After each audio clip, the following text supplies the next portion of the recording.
Good evening. स्वागत है आप सभी का मेरे अपने यूट्यूब चैनल पे।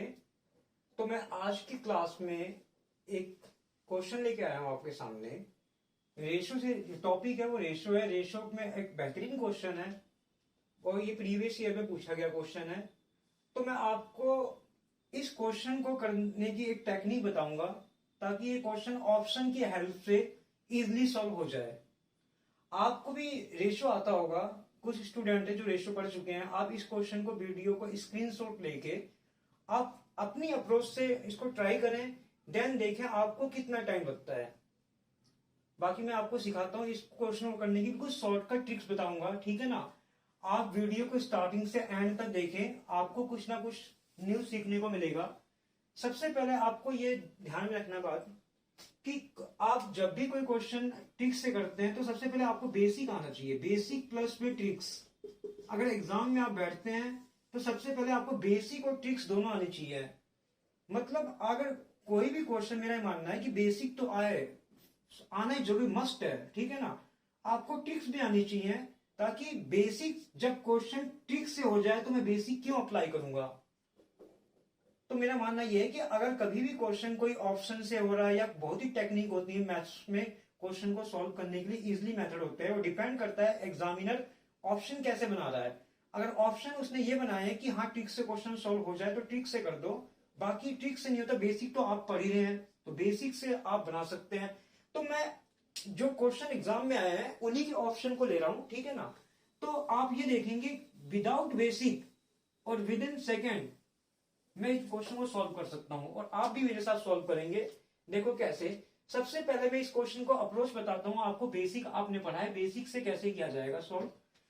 Monthly income of 3 cricketers Ankit, Sanjay and Roshan, 3 व्यक्ति हैं। आपको हिंदी में प्रॉब्लम ना हो ताकि मैं इसको हिंदी में समझा दूं आपको, ये इंग्लिश में लिखा हुआ है।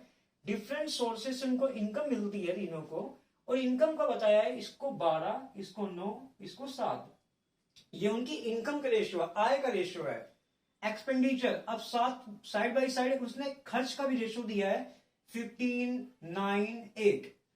अब उसने आगे क्या कहना चाहता है, अंकित की जो सेविंग है 25% of his income.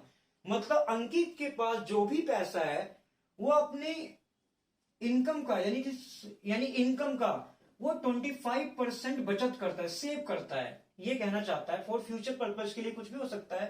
What is the ratio of saving, मतलब अगर इनकी इनकम पता है, एक्सपेंडिचर पता है, तो इन तीनों का आपसे एग्जाम में पूछा गया है कि क्वेश्चन मार्क सेविंग बताइए। आपके पास 4 option, which one is the correct. चलो हम सॉल्यूशन की तरफ चलते हैं। सबसे पहले आप बेसिक से बताऊंगा इस क्वेश्चन को, बेसिक से कैसे सॉल्व किया जाए। सब फर्स्ट ऑफ ऑल आपको यहां पे इनकम लिखनी है। जो भी व्यक्ति दिए आपके पास तीनों, इनकी इनकम लिखनी है आपको। इनकम का रेशियो है, आपको पता है जो रेशियो होता है किसी नंबर को कैंसिल आउट करने के बाद बनता है। तो एक्चुअल में नंबर ऐड कर लूं 12x, 9x एंड 7x, ये आप सबको पता होगा, ठीक है।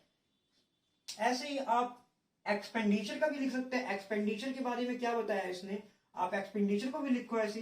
बोलो क्या रेशियो दिया है।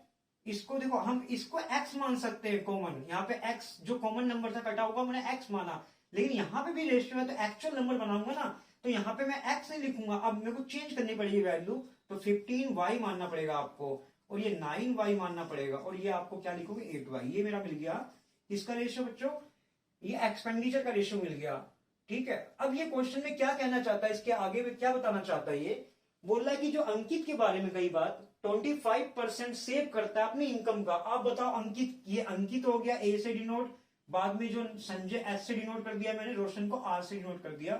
अब ये जो बात कहना चाहता है उस पर अप्लाई करो।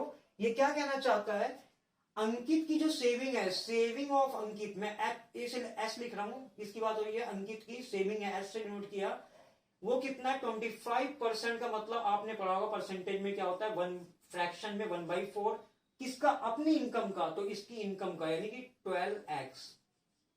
ये बात कही है, यानी कि जो अंकित की सेविंग है, ये सेविंग इक्वल टू क्या, 1/4 ऑफ हिज इनकम, ठीक है, अकॉर्डिंग टू गिवन कंडीशन, ठीक है। अब मुझे बताओ, मैंने सेविंग अंकित की निकाल ली यहां पे, लेकिन यहां पे सेविंग निकालने का मेरे पे एक और तरीका अंकित का। आप बताओ इसके पास 12x रुपए है, इनकम है, एक्सपेंडिचर इतना, तो इसकी अंकित की सेविंग यहां से पता कर सकता हूं 12x माइनस में 15y। आप सबको पता है क्योंकि income minus expenditure saving same as हम इससे पता कर सकते हैं किसकी, संजय की, 9x माइनस 9y।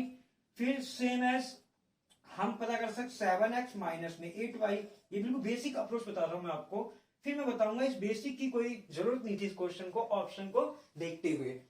अब मुझे बताओ सबकी सेविंग पता है, लेकिन यहाँ पे जो बात सेविंग किसकी कही गई है, तो हम उसकी हेल्प से आगे क्वेश्चन को प्रोसीड कर सकते हैं। बोलो सेविंग किसकी दी है, अंकित की, तो अंकित की सेविंग यहां लिखो क्योंकि अंकित के बारे में गिवन इंफॉर्मेशन है। तो अंकित की saving 12x minus 15y equal to आपको जो इंफॉर्मेशन दी गई। अब मुझे बताओ क्या मैं इसको कैंसिल आउट नहीं कर सकता यहां से, 4 के टेबल में 3, तो मैं लिख सकता हूं ये जो अंकित की सेविंग इससे कितनी आ गई 3x। अब आपको x वाली वैल्यू एक जैसी है एक तरफ करो, बाकी को एक तरफ, इसमें से घटाओगे 12 में से 9x बचेगा, ये इधर आएगा 15y। अगर ये कैंसिल होता है तो सब इसको फर्दर कैंसिल कर दो, 3x और ये 5y। तो आपको यहां से क्या मिल गया, 3x इक्वल टू 5y।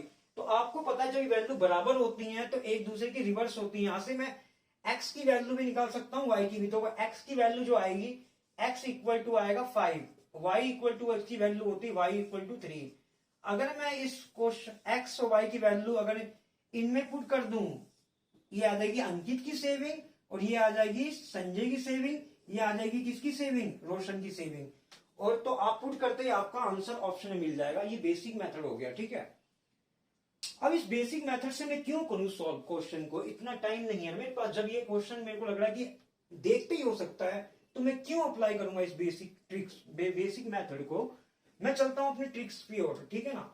सबसे पहले आपको मैंने बेसिक समझाया इसलिए ताकि आप उसको अप्लाई कर सकें ट्रिक्स को।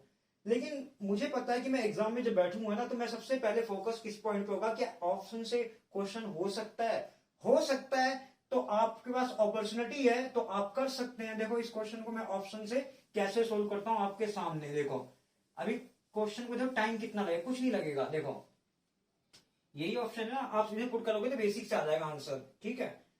यही क्वेश्चन है। अब मैं इसी क्वेश्चन को बेसिक से आपने कर लिया, इसकी अप्रोच ट्रिक से क्या हो सकती है वो बताता हूं मैं आपको।